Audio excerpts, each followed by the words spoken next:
mostrar que isso aí reunião você, né? Aqui, né? Mas o seu rebanho a caminhar, Sumiu já. sumiu. Cabe só falar, também cabe a gente me tornar um instrumento teu a melhorar, Senhor, em teu nome, Senhor, em teu nome. Eu fazia muitos planos, mas os anos seguem em frente e nos fazem ver quem somos. Cometemos mil enganos. Eu queria ser o leme, mas agia como âncora, retardando o meu caminho.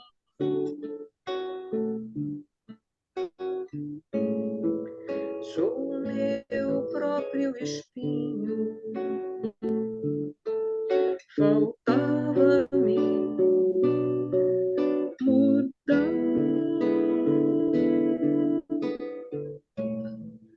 e tentar me encontrar e tentar me conhecer, Senhor. Ser mais um em seu rebanho a caminhar. Não me cabe só falar, também cabe agir e me tornar um instrumento teu a melhorar, Senhor, em teu nome. Senhor, em teu nome. Senhor, em teu nome. Senhor, em teu nome.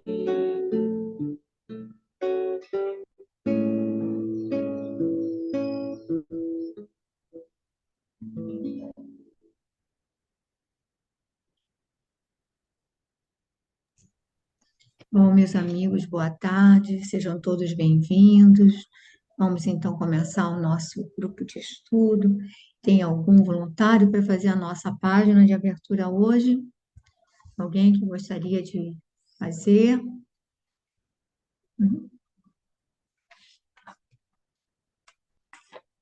Bom, João, Sandra, quem quer fazer?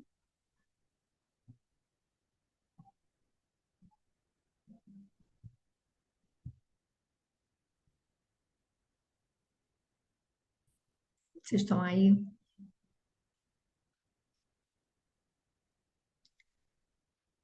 João, quer fazer?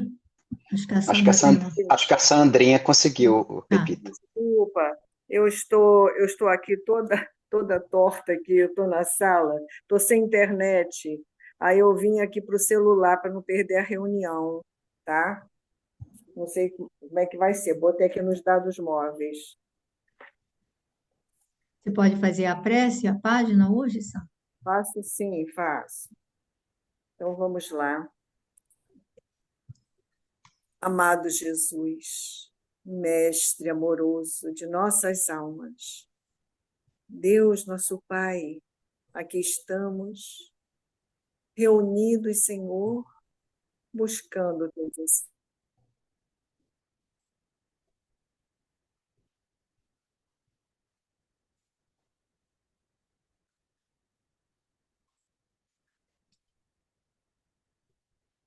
Então, Senhor, muito agradecidos por esta oportunidade.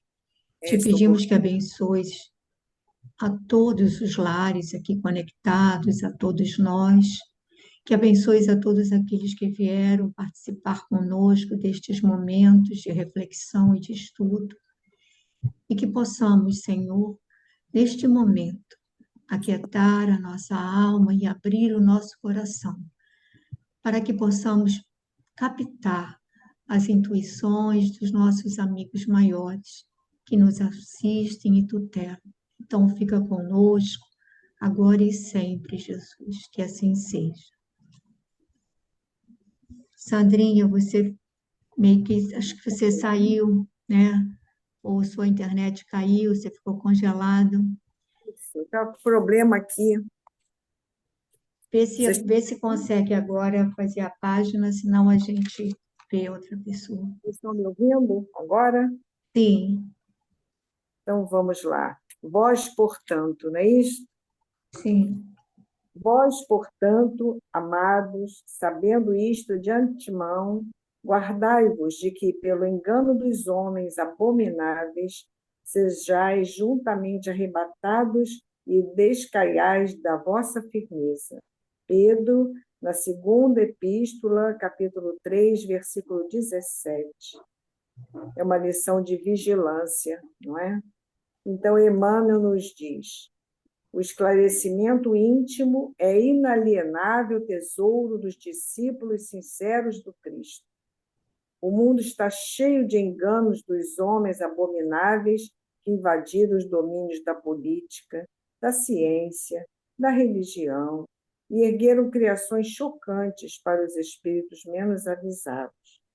Contam-se por milhões as almas com eles arrebatadas às surpresas da morte e absolutamente desequilibradas nos círculos da vida espiritual, do cume falso de suas noções individualistas, precipitam-se em despenhadeiros apavorantes, onde perdem a firmeza e a luz. Grande número dos imprevidentes encontram socorro justo, porquanto desconheciam a verdadeira situação. Não se achavam devidamente informados. Os homens abomináveis ocultavam-lhes o sentido real da vida. Semelhante benemerência, contudo, não poderá atingir os aprendizes que conhecem de antemão a verdade. O aluno do Evangelho somente se alimentará de equívocos deploráveis, se quiser. Rodopiará, por isso mesmo, no torvelinho das sombras, se nele cair voluntariamente, no capítulo da preferência individual. O ignorante alcançará justificativa. A vítima será libertada. O doente desprotegido receberá enfermagem e remédio. Mas o discípulo de Jesus, bafejado pelos benefícios do céu todos os dias, que se rodeia de esclarecimentos e consolações, luzes e bênçãos, esse deve saber de antemão quanto lhe compete realizar em serviço e vigilância. E caso aceite as ilusões dos homens abomináveis, agirá sob a responsabilidade que lhe é própria, entrando na partilha das aflitivas realidades que o aguardam nos planos inferiores. É uma recomendação direta, não é, para todos nós, uma recomendação de vigilância e de aplicação do que temos aprendido em nós. Mais uma vez, o Evangelho mostrando que a questão não é com o outro, é conosco. É de acordo com aquilo que nós temos aprendido, ou melhor, temos lido, temos estudado, mas realmente aprendido será quando nós desenvolvermos essa vigilância segura, não é? Esta fé que vai se ampliando e essa certeza de que podemos, juntamente com todos esses espíritos que nos amparam, seguir em frente com menos temor e com mais vontade de servir. A questão aqui, então, Emmanuel vai falar ainda, infelizmente, dos dias de agora, não é? Desse momento que vivemos, e ainda de um futuro, sim, que se avizinha próximo a nós. Porque ele diz aqui, o mundo está cheio de enganos dos homens abomináveis, que invadiram os domínios da política, da ciência, da religião ergueram criações chocantes para os espíritos menos avisados. Ou seja, a questão da oportunidade da volta à carne, da reencarnação, é para todos nós, sabemos disso, não é? Então, quando ele se refere aos homens abomináveis, na expressão de Pedro, nesta carta, não é? Justamente ele está falando daqueles que estão neste nível de entendimento, de vibração, de conquista intelectual, moral, espiritual. Então, o que vai nos transformar aqui e nos fazer refletir nessa mensagem de hoje é justamente mostrando que o amor de Deus, através de Jesus, através dessa espiritualidade maior, é para todos nós. É para o ignorante desta verdade, é para aquele que falha, que volta como realmente comprometido com a lei, que somos todos nós, na verdade, mas ele vai mais além, não é? Ele vai mais além. Quando ele diz assim: o aluno do Evangelho somente se alimentará de equívocos deploráveis se quiser. Então, ele coloca bem claro para nós que a questão aqui é de livre-arbítrio. A questão aqui é de tomada de posição diante dos acontecimentos e diante das provas necessárias da vida. Isto é que vai contar para nós, o que estamos fazendo daquilo que temos recebido nesses anos, não é? Nesses conhecimentos e nesses exemplos vivos para todos nós. Então, ele diz: rodopiará por isso mesmo no torvelinho das sombras, se nele cair voluntariamente, no capítulo da preferência individual. Então, nós, o discípulo de Jesus, vou lá à frente, bafejado pelos benefícios do céu todos os dias, e o somos, não é?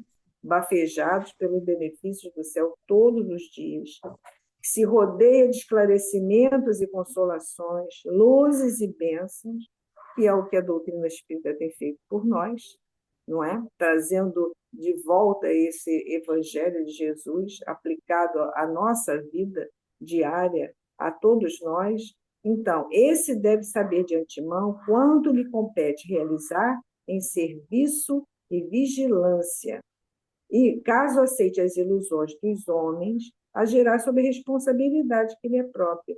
E aí, quando a gente fala nisto, a gente está falando também de todos os processos em que enveredamos pela obsessão, não é? Desde a obsessão mais simples até os processos de fascinação, até aqueles processos de subjugação mesmo da vontade, mas não esquecendo, como explicam muito bem, elucidam muito bem os espíritos superiores, não é? Tudo começa em nós. A ligação que estabelecemos de uns para com os outros. Então, entrando na partilha das aflitivas realidades que o aguardam nos planos inferiores. Ou seja, nós, com certeza, já tivemos muitas vidas, muitas existências, e que incorremos em falhas e falimos realmente, e aqui estamos, hoje, com essa certeza de que a oportunidade bendita que nos oferece essa doutrina, não é? De trabalho, de recuperação moral nosso, todo esse trabalho precisa ser realizado sempre, todo dia, a qualquer momento, seja em casa, seja fora de casa, seja na casa espírita, seja onde for. Agora, para isso, a gente tem que estar muito atento, não é? Porque as influências são inúmeras, a fim de nos distrair, a fim de nos deixar na ilusão que tanto nos acomodamos ao longo de tantas existências. Então, o amparo existe, o aconchego da espiritualidade maior existe, mas a responsabilidade que é atribuída a cada um de nós, de acordo com aquilo que podemos, nunca fora daquilo que já podemos, não é? Com o nível de consciência já conquistado, é que vai contar para cada um de nós. Então, que Jesus nos guarde e que tenhamos a certeza de que somos amparados, mas precisamos dar conta da nossa administração, não é? Como diz lá nessa série. Sandrinha, olha, você trabalhou isso muito bem, mas você pulou o parágrafo mais cruciante em termos de advertência de Emmanuel, porque eu Pode acho que não. até eu até tremi, porque muita gente fala, a espiritualidade não nos condena, ela não nos condena, mas não nos isenta das consequências. E Sem o dúvida. parágrafo de Emmanuel aqui, ele vai dizer o seguinte, Sandrinha, quer dizer, só reforçando, tá, gente? Que aí ele vai falar desses, digamos assim, líderes, enfim, que nos contaminam, diz assim, contam-se por milhões, milhões as almas com eles arrebatadas às surpresas da morte e absolutamente desequilibradas nos círculos da vida espiritual. E aí, essas surpresas da morte, a gente sabe que para a espiritualidade, morte é a escolha do engano e do pecado, não obrigatoriamente a morte física. Tanto que ele, quando fala naquela passagem, aí ele vai dizer para as surpresas da Constantino. morte, quer dizer, quando a gente faz as escolhas enganosas e aí desequilibrados no ciclo da vida espiritual. Aí ele vai dizer do cume falso de suas noções individualistas precipitam-se em despenhadeiros apavorantes, onde perdem a firmeza e a luz. E aí ele vai dizer: grande número dos imprevidentes encontram um socorro justo por quanto desconheciam a verdadeira situação, ou seja, aqueles que não sabem, não se achavam devidamente informados. Os homens abomináveis ocultavam-no o sentido real da vida. Aí ele vai dizer, semelhante benemerência, ou seja, esse atendimento, esse socorro àqueles que não sabiam da verdade, contudo, não poderá atingir os aprendizes que conhecem de antemão a verdade. Então, gente, aí eu fiquei assim, dá aquela tremida nas bases, porque o que a gente já conhece do Evangelho, o que a gente já sabe, e mesmo assim, muitas vezes fazemos escolhas equivocadas, e mesmo assim nos deixamos levar pelo comodismo, pela assim, né? Eu vou dizer, tentamos adaptar o Evangelho às nossas conveniências e às nossas necessidades, quando teria que ser o contrário, aí ele vai deixar exatamente isso, semelhante benemerência, ou seja, o auxílio que é dado àqueles que caem porque não conhecem, porque não têm o esclarecimento, não poderá atingir os aprendizes que conhecem de antemão a verdade. Olha, eu acho que isso aqui é para a gente pensar bem, bem direitinho, porque agora que conheces, a responsabilidade nossa é muito maior. Então, muitas vezes, a gente não quer encarar as advertências seriamente, porque, não, isso aí não é assim, a espiritualidade nunca nos condena, e aí vamos com esses discursos e vamos nos desviando da nossa responsabilidade. E aqui ele é enérgico, muito claro. E eu acho que dá para a gente dar uma tremida na base. Eu, por exemplo, boto minha barba de molho diante dessa mensagem, que eu acho que a gente tem que reler sempre. Bom, passou um minutinho, me desculpe, mas vamos lá então para a leitura do 50 anos depois.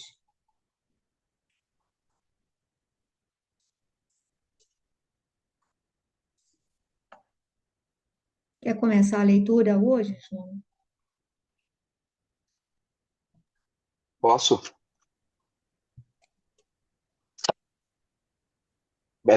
Pode já ler? Ou você quer que dá uma Não, se pincelada você aqui? Aqui? pode até, se quiser, pegar o pedacinho anterior, que é rapidinho, só para dar uma recapitulada, que eles É que ele estão, tá, né? Tá. Eles estão lá no cemitério, né? E é terminado lá, né? A eleição do Nestório, ele vê que a Célia estava no meio da multidão, né? Encontra com ele, aí tem que tocar toda aquela surpresa, né? Em que ela não sabia, né? Em que ele era cristão e muito menos ele também, né? Então, e nesse inteirinho ali surge o Ciro, né? Aí eles começam, mostra assim uma certa preocupação da Túlia, né? Porque ela já sabia, né? Dos sentimentos que um nutria pelo outro, né? Porque acho que a Alba Lucínia já tinha falado desse drama, né? Que a Célia sofria ali, tinha ali, né? Com o Ciro e eles se encontram ali, né? Aí acho que agora tem um desenrolar, né? Mais ou menos acho que foi isso. Você quer que pegue esse parágrafo anterior? O ex-cativo abraçava, acho que só pode Tá, pegar isso, ó. ok. O ex-cativo abraçava o filho com os olhos úmidos de pranto, enviando a Jesus o seu íntimo reconhecimento e manifestando a sua real surpresa ao saber que o filho era também um liberto de Ovídio Lúcio, aumentando assim o seu reconhecimento pelos seus libertadores. E enquanto todos se retiravam, o grupo palestrava com crescente interesse. A uma pergunta de Célia, o jovem explicou que no porto de Cesareia fora entregue ao comandante Quinto Vetus, que, amigo pessoal de Elvídio, fizera absoluta questão de lhe conservar a liberdade, conduzindo-o às costas da Campânia, com excepcional gentileza. Dali, uma embarcação o trouxera até Ostia, entre o pessoal da equipagem, deliberando ele então permanecer em Roma, na vaga esperança de obter notícias do pai ou daquela que lhe enchia o coração de lembranças carinhosas e perenes. Célia sorria satisfeita, sentindo-se naquele cemitério ermo e triste a mais ditosa das criaturas. O luar, porém, já havia desaparecido. Apenas as estrelas, no manto escuro do firmamento, brilhavam com cintilações mais intensas, preludiando o dealbar da aurora. Túlia Sevina lembrou então a conveniência de regressar enquanto antes. Nestório sentia-se possuído do imenso desejo de ouvir o filho a respeito de todos os fatos do passado, de modo a conhecer os mais íntimos pormenores da sua separação dolorosa e longa, mas, observando a sua intimidade com a jovem Patrícia, abstinha-se de muitas palavras, guardando atitude expectante e calma, embora adivinhasse o romance de amor daquelas duas criaturas mal saídas da adolescência. O ex-escravo mantinha a sua atitude reservada, e enquanto Túlia Sevina se mostrava apreensiva, os dois jovens falavam em todo o trajeto de suas reminiscências ou de suas esperanças em Jesus, à claridade amiga das estrelas que empalideciam no firmamento. De mistura com os regressantes, vinham agora campônios descuidados e felizes, que se dirigiam ao pequeno perímetro urbano nas primeiras horas da madrugada, levando os produtos do seu campo para as feiras. Todavia, no grupo das nossas personagens, ninguém observou que dois vultos se seguiam de perto com insistente atenção, embora irreconhecíveis em razão dos capuzes que lhes cobriam o rosto. Nestório e Ciro acompanharam as duas patrícias até as proximidades da residência de Ovídio Lúcio, onde Túlia Sevina se recolheu, em identidade de circunstâncias, obedecendo ao plano pré-estabelecido, voltando pai e filho pelos mesmos caminhos até próximo da porta salária, onde se acomodaram no apartamento do primeiro. Vamos dar uma paradinha aí, João?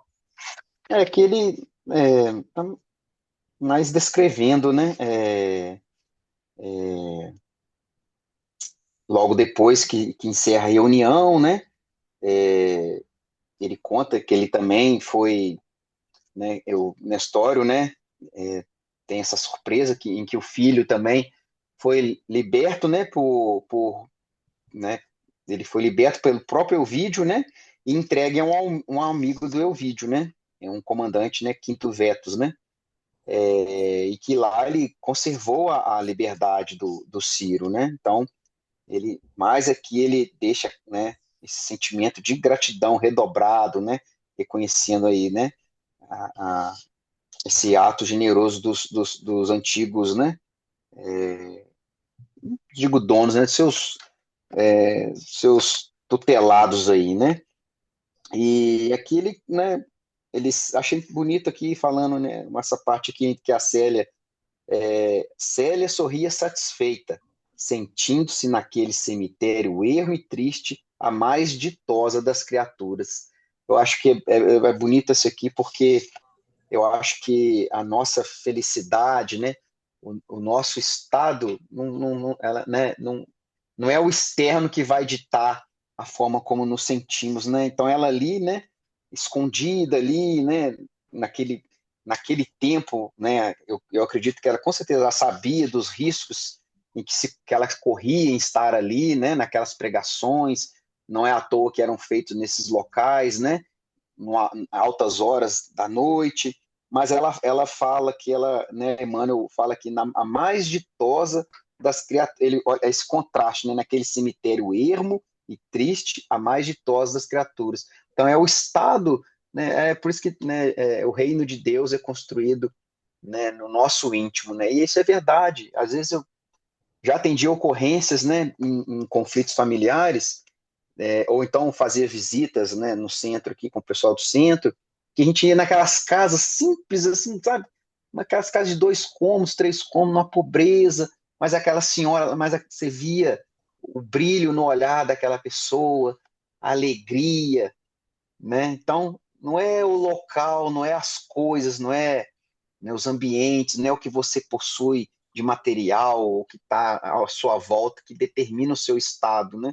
Eu lembrei disso porque também já fui fazer visitas, né, em casas, às vezes, até mais abastadas, e você vê que as pessoas assim, tristes, melancólicas, angustiadas, então eu li esse textinho, eu lembrei disso, né, e aqui ele, mais ou menos assim, né, o Nestório, né, surpreso, né, querendo ali ouvir, né, do filho, né, tudo que se sucedia com ele, se sucedeu, mas ele já, né, na sua madureza, na sua experiência, na sua sensibilidade, ele já percebeu, né, que ali, né, tinha algo, né, tinha, se nutria um sentimento mais íntimo entre a Célia e o Ciro, e aí você vê que ele, né, pessoa totalmente sensível, né, se manter, ele ali naquele primeiro momento ele se, né, observou, né, ele fala que, né, guardando essa atitude expectante e calma, né, embora adivinhasse o romance de amor daquelas duas criaturas mal saídas da adolescência. Então, assim, essa atitude reservada dele, né, observando, e, e bonito também, né, esse caminhar deles falando, né, suas esperanças em Jesus, né, e, assim, mais ou menos acho que é isso aqui, Pepita, que ele está trazendo, não tem muita, acho que é mais descritivo aqui mesmo, né? Se quiser completar, por favor. Eu acho que você tocou no ponto que realmente me chamou a atenção. E nós, no livro Missionário da Luz, falando daquele capítulo, né, que ele fala da reencarnação, que ele fala das fecundações físicas e das fecundações psíquicas que nutrem a alma. Aí eu fico imaginando, Célia reencarna, é um espírito, segundo o próprio Neil Lúcio, que faz parte dessa esfera mais próxima do Cristo, profundamente vinculada a Estevão e Abigail, embora não se mencione nada disso. Então, a gente vê a grandeza dessa estrela que reencarnou especificamente para socorrer o Ciro, para tentar levantar o Ciro.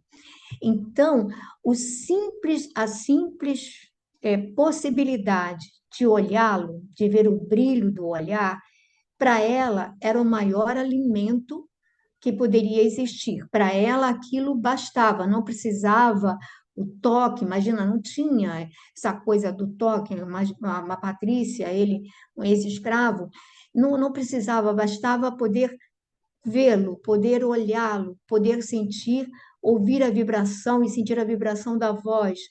Então, ela estava em extrema felicidade. Você vê, ela sonhava com o cristianismo. Então, ela foi para uma para uma reunião aonde ela se abasteceu com os ensinamentos, com aquilo já falou a alma dela, já nutriu.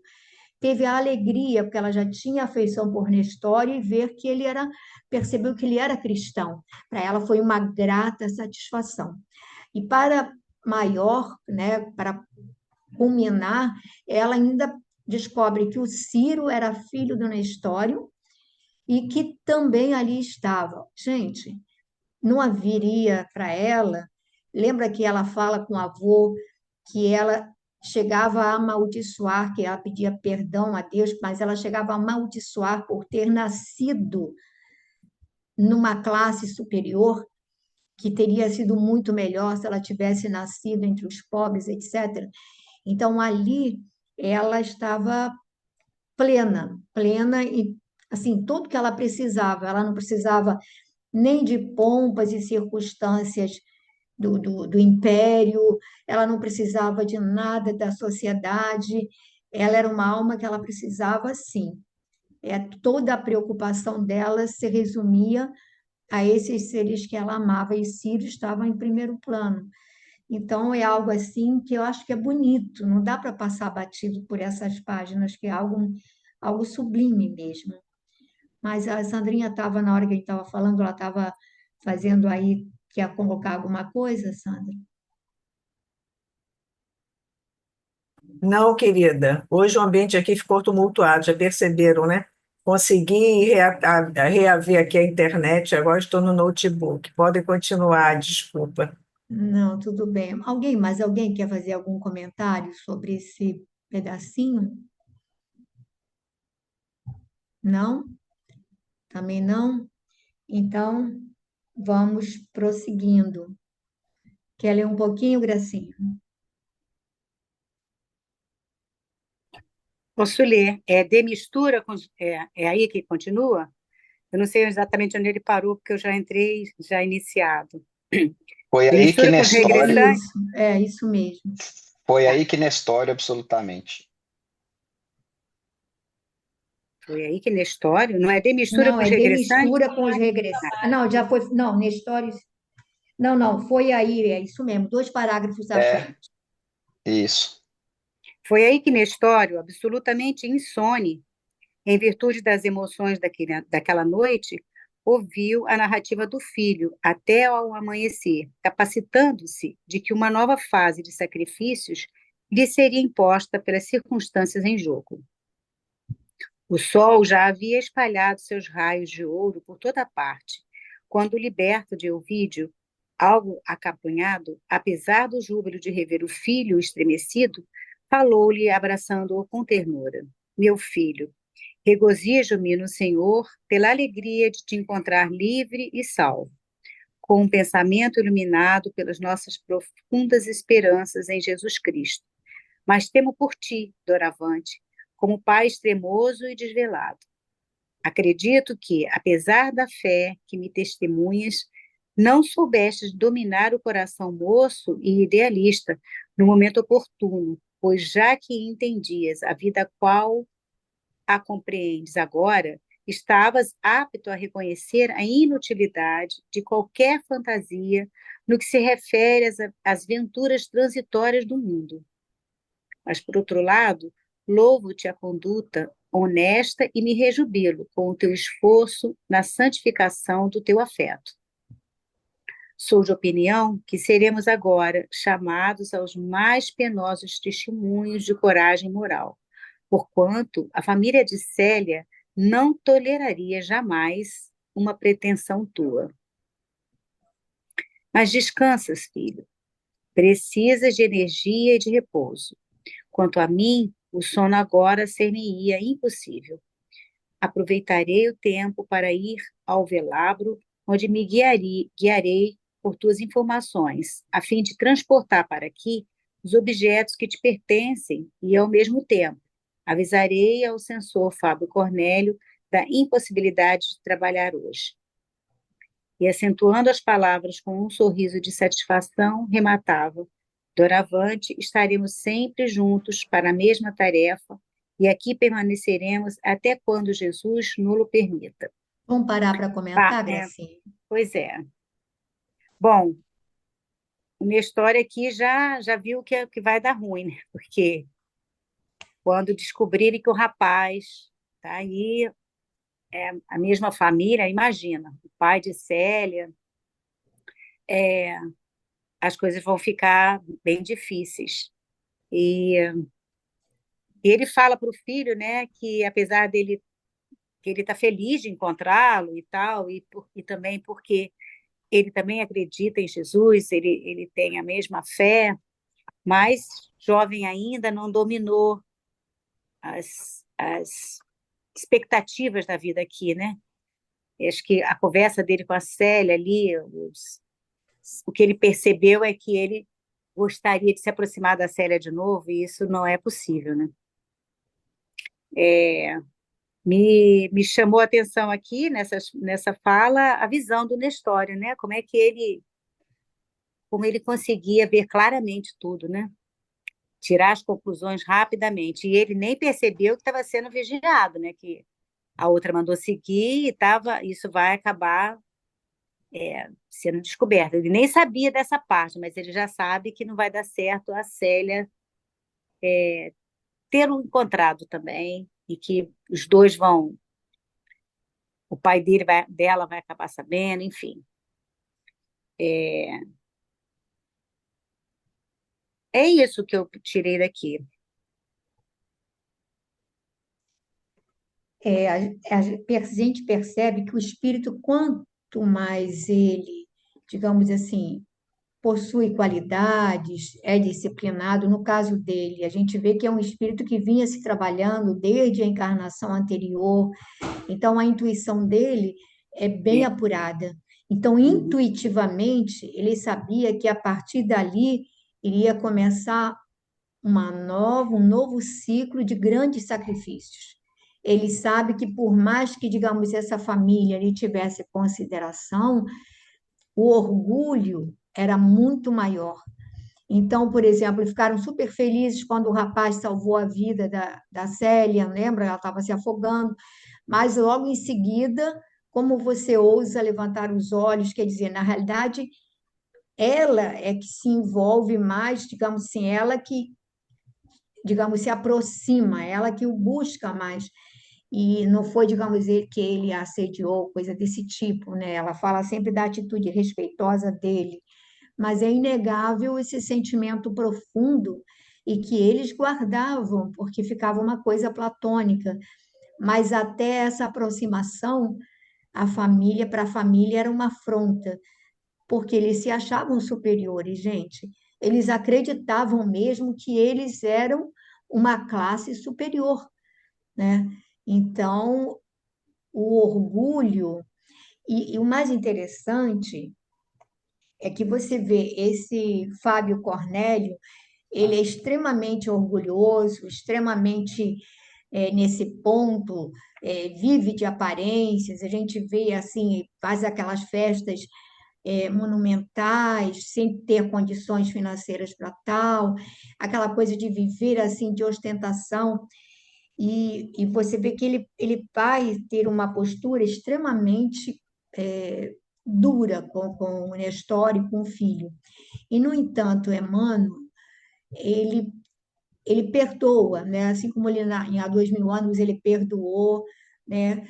o, o raptor do filho e tudo, e a gente vê o carinho com que ele tutela essa família toda, porque esse personagem ele vem reencarnar ainda no século XX, na família, né, do Arthur Joviano, são todos ainda uma família, todos, esse clã todo. E como Emmanuel passa a ser o tutor, digamos assim, extremamente amoroso, cuidadoso, zeloso com todo esse grupo familiar, que foi, digamos assim, é, bastante duro para ele no passado, né? Alguém quer fazer algum comentário? Não?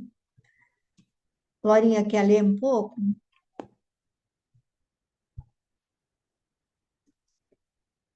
Leio, Pepita. Ciro, em resposta, beijou-lhe as mãos comovidamente. Antes de se dirigir ao Velabro, que era um dos bairros mais pobres e mais populares de Roma, o liberto procurou a prefeitura dos pretorianos, ali se avistando com o lictor Domítio Fulvius, pessoa de confiança dos seus chefes, solicitando-lhe cientificasse ao censor o seu impedimento naquele dia e providenciando em seguida para que a mudança do filho para sua casa se efetuasse com a possível presteza. Sentia o coração apreensivo e amargurado em face dos acontecimentos e, todavia, colocava a fé acima de tudo, rogando a Jesus lhe concedesse a inspiração devida para o aclaramento de todos os problemas. Quanto a Túlia Sevina, algo desapontada, informou a amiga, pela manhã, dos fatos singulares que haviam ocorrido. Desculpa, eu li aqui a pontuação está ruim. Quanto a Túlia Sevina, algo desapontada, informou a amiga pela manhã dos fatos singulares que haviam ocorrido. Alba Lucínia ouvia assaz surpreendida, experimentando o coração pejado de amargas expectativas. Chamou a filha ao seu gabinete de repouso, mas notando-lhe a serenidade e recebendo-lhe a promessa de guardar inteira observância as recomendações paternas, buscou tranquilizar-se a si mesma, de modo a minorar as próprias mágoas. Chegando ao seu gabinete, manhã alta, Fábio Cornélio foi procurado com insistência por Pausânias, que ainda em Roma guardava a chefia dos servos da casa de seu genro, e que lhe falou, depois de respeitosa reverência: Ilustre censor, a que venho obedecendo a um desígnio sagrado dos deuses, a fim de vos informar de graves acontecimentos ocorridos esta noite. Mas como? Graves acontecimentos? Perguntou o sogro de Ovídio, visivelmente impressionado. E Pausânias relatou-lhe então todo o ocorrido, asseverando haver seguido as duas senhoras, dado o seu zelo carinhoso por todos os assuntos atinentes ao nome e à posição de seu amo, saturando as suas afirmativas de expressões bajuladoras ou exageradas, para melhor impressionar a sua autoridade e o seu prestígio. Na história cristã, interrogou o censor admirado, custa-me acreditá-lo. Senhor, pelas graças de Júpiter, estou afirmando a verdade, respondeu Pausânias com a sua atitude humilde à frente do mais poderoso.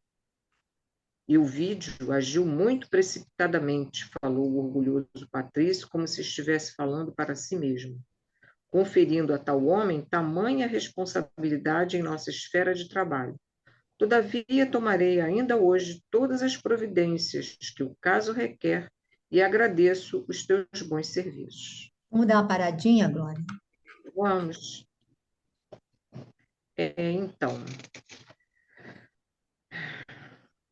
aqui, a princípio, o Nestório, né, se sente, o coração está oprimido, né, diante da situação do filho, né, mas aqui, né, ele coloca, né, que sentiu o coração apreensivo e amargurado, mas colocava a fé acima de tudo, né, típico mesmo, né, de um espírito que consegue, né, superar, às vezes, a dificuldade e ter a certeza de que, né, tudo vai se resolver, né? E ele pede, né, a Jesus que lhe conceda inspiração, né, para que ele possa aclarar os problemas, né? E às vezes a gente diante de uma situação complicada, às vezes a gente esquece, né, dessa postura, né, de parar, respirar e pedir a inspiração da espiritualidade, não é? Para que a gente possa tomar o melhor, a melhor resolução, né? Mas, mas aí vem aquelas, são as intrigas, né? Vem lá o Não, mas antes disso, a Túlia Sevina relata, né, o que ela viu para Alba Lucínia, e a Alba Lucínia chama a Célia, né, mas a Célia, como sempre, se mostra serena, tranquila, e isso, de uma certa maneira, contribui para ela ficar mais tranquila, né, de que, né, as coisas não vão extrapolar, né. E depois o Fábio, né, o sogro do Elvídio, vai ser procurado, né, pelo Pausanias, por aquele, não sei se ele é censor, o que ele é lá ele era o chefe, né, dos servos, né? E ele conta o que ele viu a respeito do Nestório, né? E, e ele fica, o Fábio Cornélio fica meio surpreso, né? Porque ser cristão, né, para eles era um motivo de apreensão, né? E para eles, né, além de serem pessoas mais de classes, né, mais humildes, sempre devia rolar ali uma preocupação, né, com os tumultos, né, a, enfim, né, de ficarem meio revoltados, né? E bom, e ele resolve, né, que ele vai tomar uma providência porque ele acha que o genro não foi feliz em tê-lo colocado sob a guarda ali das filhas, né? E ele resolve que vai tomar providências, né? Agora, eu não sei, também não consigo assim ver algo mais a não ser esse crescente, né, da situação que vai crescer né, mas eu não vejo aqui muita coisa assim para comentar. Não sei, Pepita, talvez você possa esmiuçar melhor, mas eu acho que mais para diante né, as coisas vão ficar com mais detalhes assim, né, para serem colocados. Eu acho que, na realidade, o que dá para perceber nesses trechos é realmente a elevada condição do espírito do Nestório, quando ele diz assim, ele tem certeza, seremos agora chamados a penosos testemunhos de coragem moral, né? Ele sabe o que o aguarda, ele tem essa intuição, ele tem esse sentimento e essa certeza, mas ele diz assim, colocava a fé acima de tudo, rogando a Jesus lhe concedesse a inspiração devida para o aclaramento de todos os problemas. Ou seja, aquela prece que todos deveríamos fazer, porque ele não pede para tirá-lo da provação, não pede para tirá-lo do problema, pede, colocando a fé acima de tudo, rogando a Jesus lhe concedesse a inspiração de vida para o aclaramento dos problemas, ou seja, o que é que ele precisava testemunhar, o que é que o aguardava ali, e a Célia, a mesma coisa, aquela postura serena de quem tem a consciência plenamente tranquila, e a mãe não tinha como duvidar da promessa dela, porque ela realmente cumpria, né, o que ela prometia. Essa envergadura moral dessas duas personagens, né, do Nestor e da Célia, realmente assim mostram para nós o proceder dos espíritos mais nobres diante das adversidades, das circunstâncias que a vida oferece. E repara, ambos tiveram um momento de extrema felicidade. Um momento de extrema felicidade. Foram alguns momentos, foram poucos momentos, algumas horas, talvez, que foram o prenúncio da grande tormenta que vai abalar esses espíritos para aqui para frente. E a nossa vida, muitas vezes, é assim também. E a gente, às vezes, não consegue aceitar quando você está numa fase muito boa, as coisas estão fluindo com uma relativa serenidade, e aí, de repente, você vê uma nuvem escura se aproximando, e aí a gente já, né, dá taquicardia, quer dizer, é uma maneira de falar, né? Dá aquele aperto no coração, aquela ansiedade, o que que está por vir, tem alguma coisa vindo. Às vezes nós temos esses pressentimentos também. E eu digo que normalmente esses pressentimentos são seguros, são certos.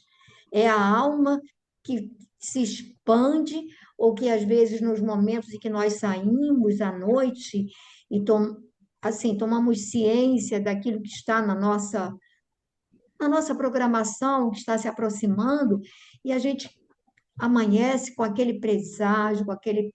E que é uma maneira, e que, olha, esse pressentimento, na realidade, já é uma preparação para a alma. Porque você, nessa angústia, você vê, ele já ora para Jesus, já pede que aclare os problemas, que o oriente na condução dos problemas, para que ele possa manter essa firmeza. Se você não tem o presságio, se você não tem esse pressentimento, você é apanhado de chofre. E aí a coisa pode ser muito pior.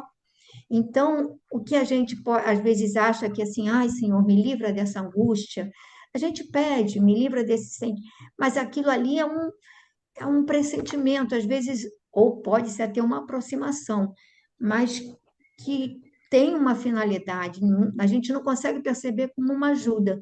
E nisso está me vindo agora, não é porque eu já tenha pensado nisso antes, que esse presságio, ou essa intuição, essa angústia, pode ser algo benéfico, é algo, digamos assim, uma advertência, uma preparação para o enfrentamento de algo mais doloroso. É como se fosse uma preparação, sabe? Para uma cirurgia, você vai se preparar.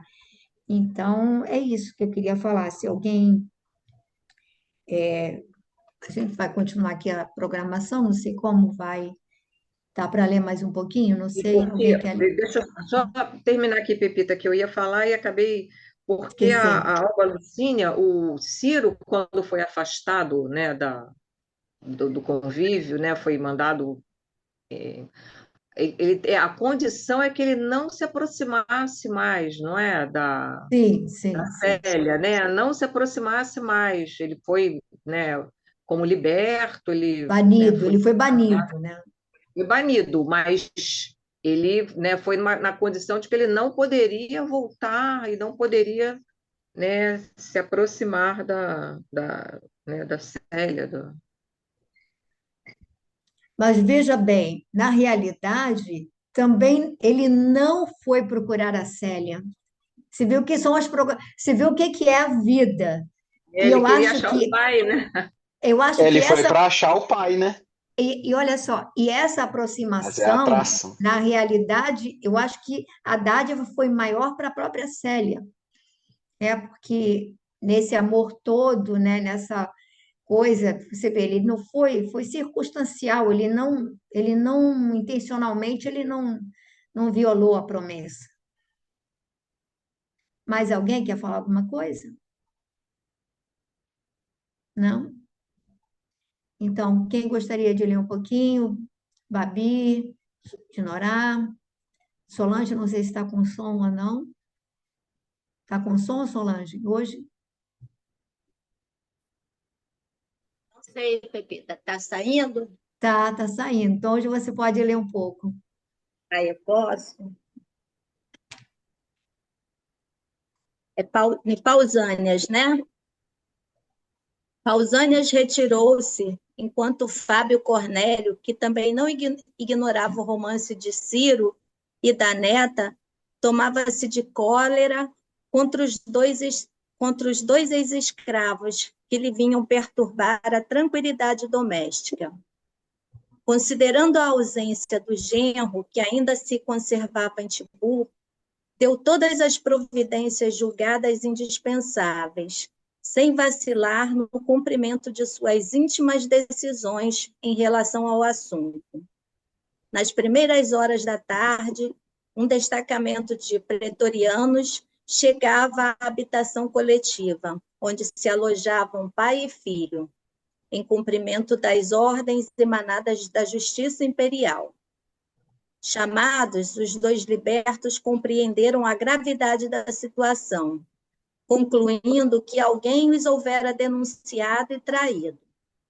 Abraçaram-se em prece mútua, como se desejassem renovar os protestos de confiança e de fé na providência divina, prometendo-se um ao outro o máximo de coragem e resignação nos transes angustiosos que entreviam à frente. Junto dos soldados, perguntou Nestório com serenidade ao lictor que o chefiava: que me queres, Pompônio?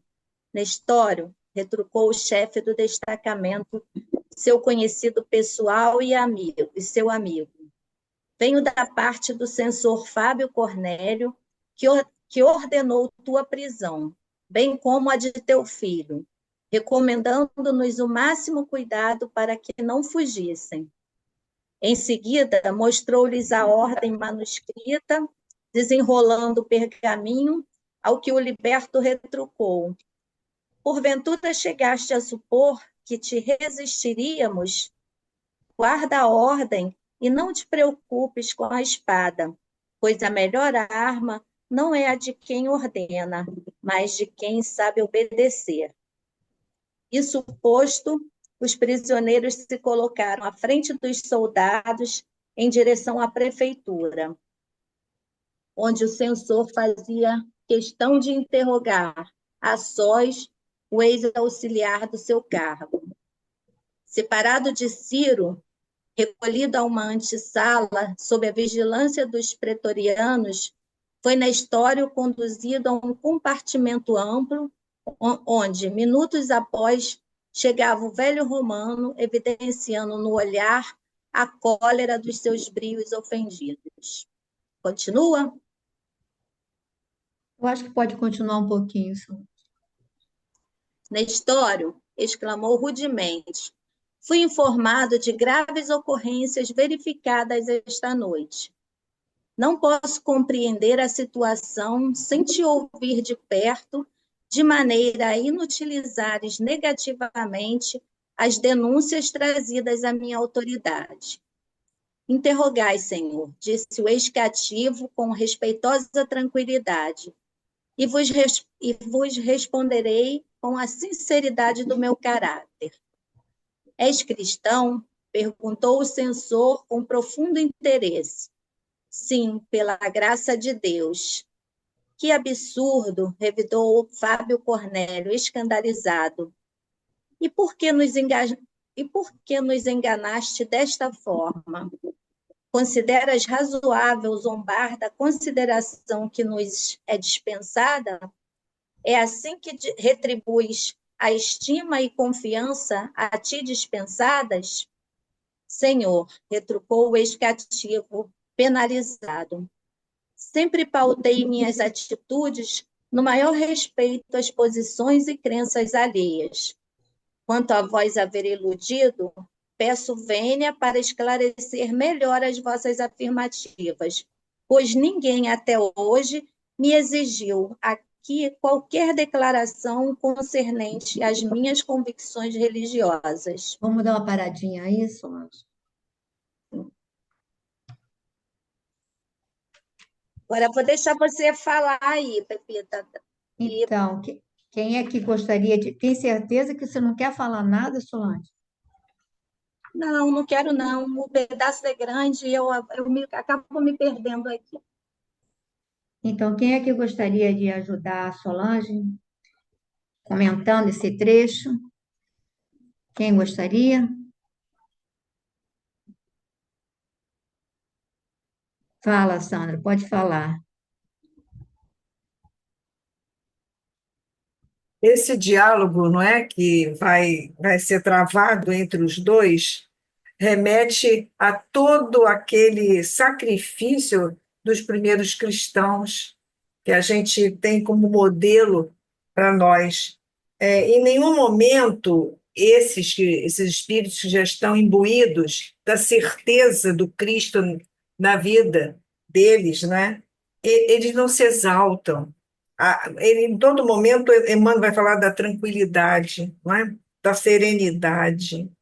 Quando, agora, não deixam de se posicionar, isso que eu acho tão importante, não fogem à resposta devida, não é? Sem temor do que lhes vai acontecer. Porque quando ele fala aqui, Solange começou lá de cima, né? Fábio Cornélio, nós sabemos da situação dele, não é? Do compromisso dele em aparentar para aquela sociedade uma importância que, na verdade, ele não possuía, mas que estava querendo manter, não é, as aparências. E ele não para pensar, ele não tem nem condições ainda, não é, morais e até espirituais, de entender esse processo que se passa com o Nestório e com o Ciro, né, com os dois. Porque quando nós vamos ver aqui de início, quando Nestório vai ser apanhado em casa, não é?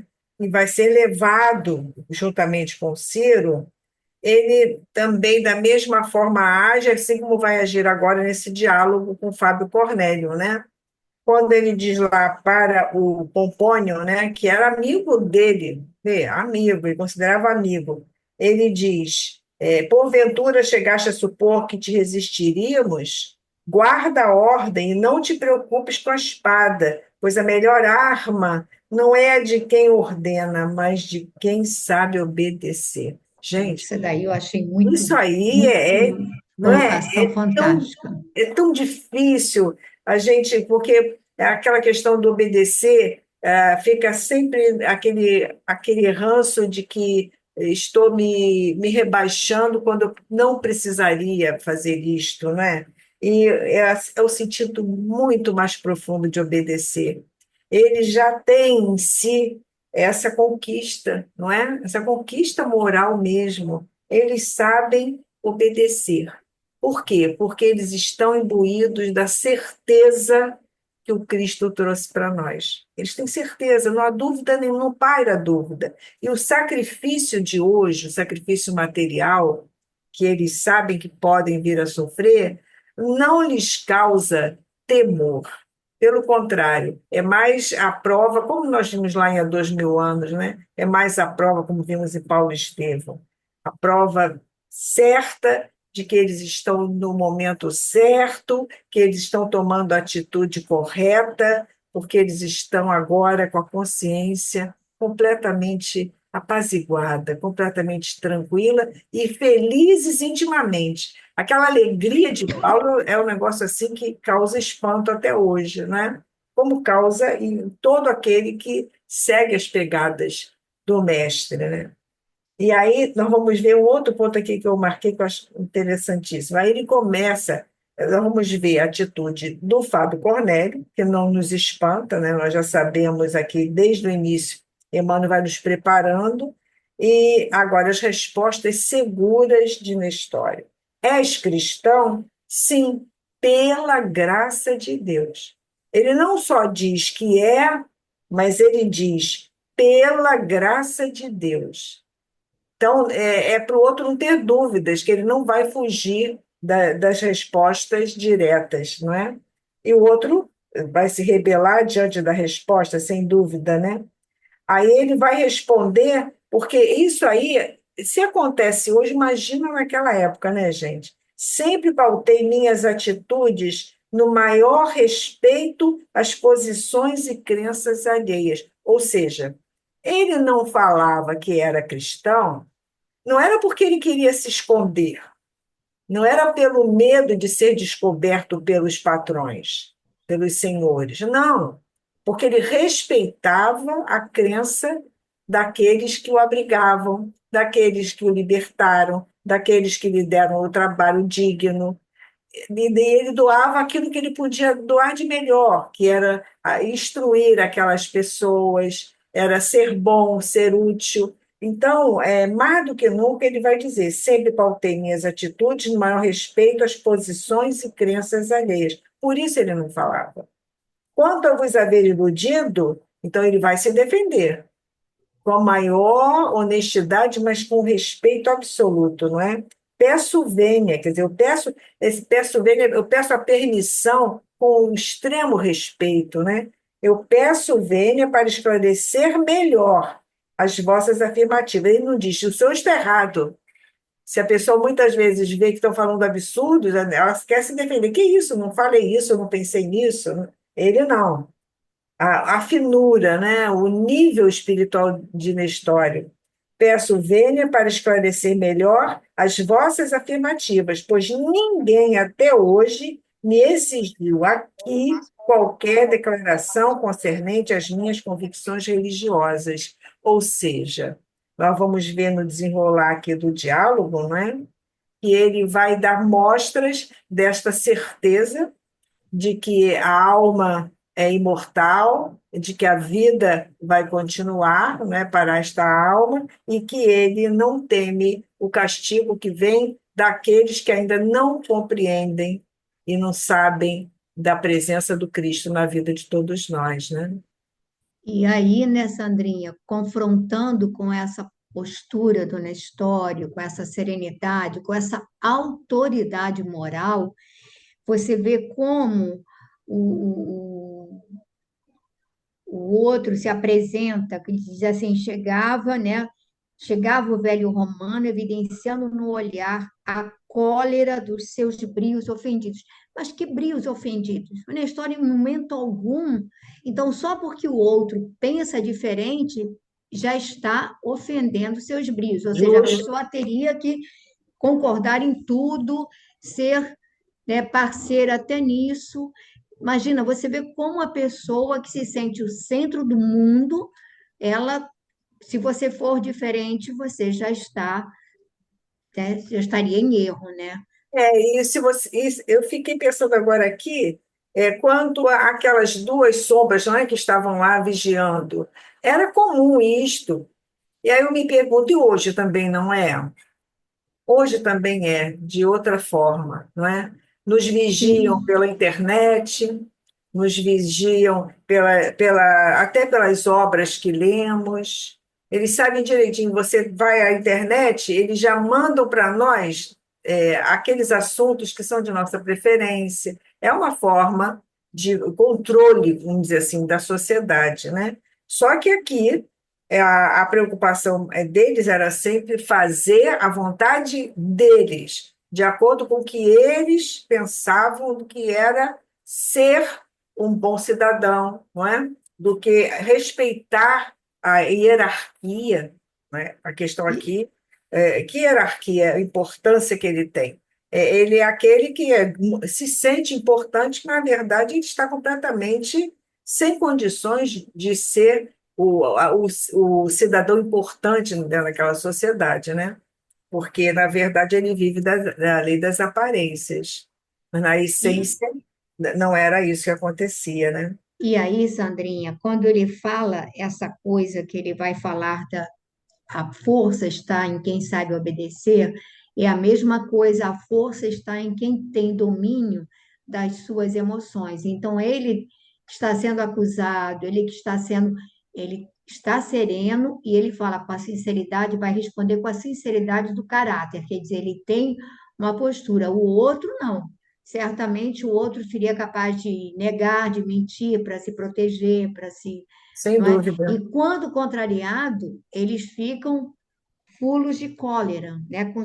No olhar, a cólera dos seus brios ofendidos. Então, a gente vê a diferença, né, dessa Como você colocou autoridade. de início, Pepita, ele já chega, o Cornélio, com preconceito. Ele não quer, ele não vai ouvir a opinião do outro, por que que ele está ali, o que que foi visto, se era aquilo mesmo. Não, ele já chega irritado, né, completamente irritado, se sentindo ofendido, quando na realidade ele está sendo o ofensor ali, né? Bom, A gente pode, se quiser, repetir o Senhor retrucou o ex-cativo, só para retomar a leitura, ou então fica no Fábio Cornélio compreendeu, que é pequenininho, só para É, dar aqui. Vou deixar aqui.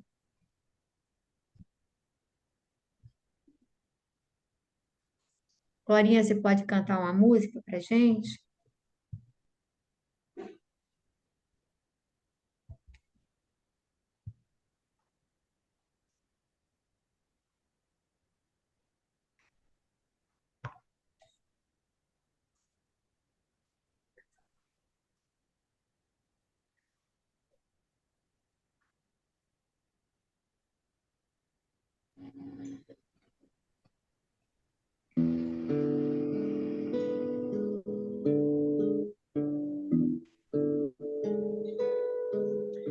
Então ele veio e disse: já é hora de seguir. E indicou o caminho tortuoso, mostrou as pedras e os espinhos.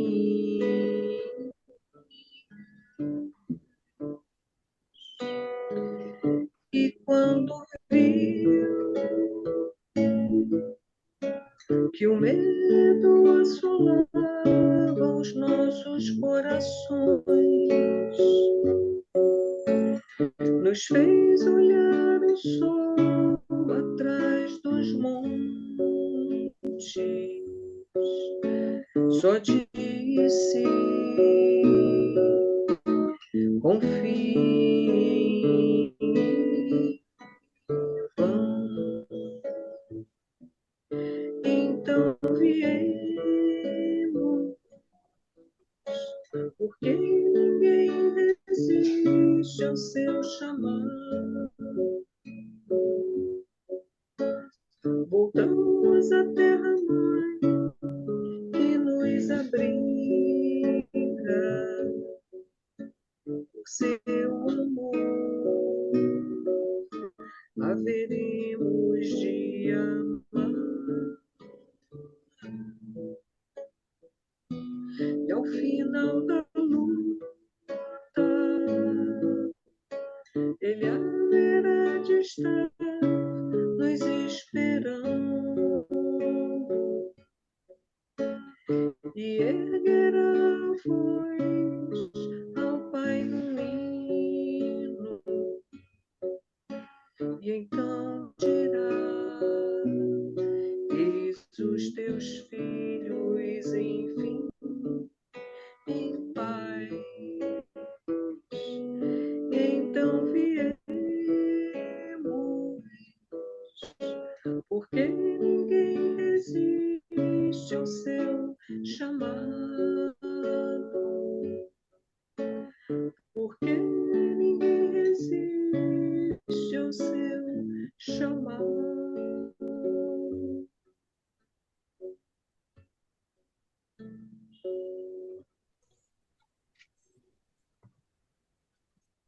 Aqui estamos, Senhor, tentando atender ao teu chamado. Ajuda-nos, Mestre, para que possamos adquirir segurança e firmeza em nossos propósitos de melhora, que possamos ativar, Senhor, a fé que ainda está adormecida em nós. Ajuda-nos, Mestre, para que possamos caminhar com mais determinação e pautar os nossos atos de acordo com o teu Evangelho. Abençoa-nos, Senhor. Ampara-nos, fortalece-nos na caminhada, para que possamos aproveitar as oportunidades que a tua misericórdia nos oferece diariamente. Perdoa-nos se ainda não te compreendemos. a grandeza e a sublimidade. Perdoa-nos, Senhor, se ainda não aprendemos contigo a ser mansos e pacíficos, a ser benévolos, a sermos verdadeiramente fraternos. Por isso te rogamos que não nos desampares e que quando caiamos, Senhor, nos ajudes a levantar para que não nos demoremos na queda, nem nos paralisemos no remorso. Ampara-nos, Senhor, para que possamos seguir-te com determinação. Fica conosco, agora e sempre, Mestre amado. Que assim seja.